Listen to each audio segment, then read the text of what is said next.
Tonight with one victory in Iowa. Where is your path to the top here? Well, I think if you've learned anything about this election, that any type of prediction is going to be wrong. The idea that this was a two-person race has been an idea that has been in fashion now for 8 months, and it's been wrong about 8 times.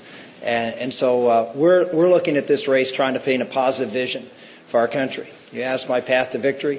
My path to victory is to tell the people of Florida and tell the people of this country of someone who's here that presents a very clear contrast with the President of the United States, someone that will make him the issue in this race, not the Republican candidate, someone who has a track record of being a strong conservative, someone who has a vision, a bold vision, to reach out to the voters that I reached out and was successful in getting when I ran for the Senate in Pennsylvania twice, a state we haven't won for the presidency since 1988. I won it twice, once in a year where George Bush lost the state by 5, and I won it by 6. How did I do it? I had plans out there that included everybody.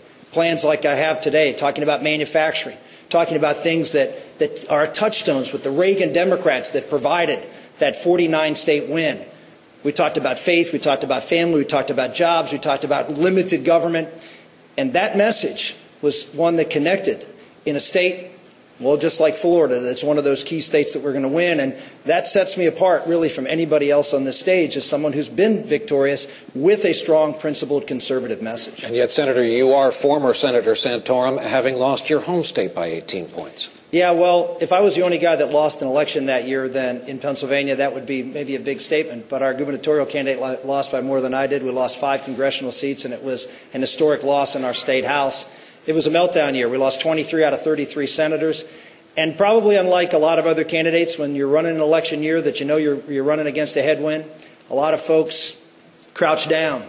They get out of the way of the wind and try to sneak in.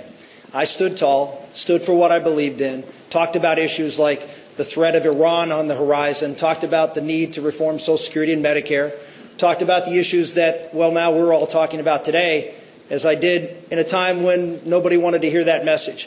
I also was running with a president who was sitting at about 35% favorable, and I was standing by him and trying to reform Social Security and trying to fight the war and win the war in Iraq, and I stand by that. And one of the things I figured out when I was running in that tough election year, there's one thing worse than losing an election, and that's not standing for the principles that you hold. Congressman Paul, there is no denying you have an enthusiastic base of support. We could hear them outside.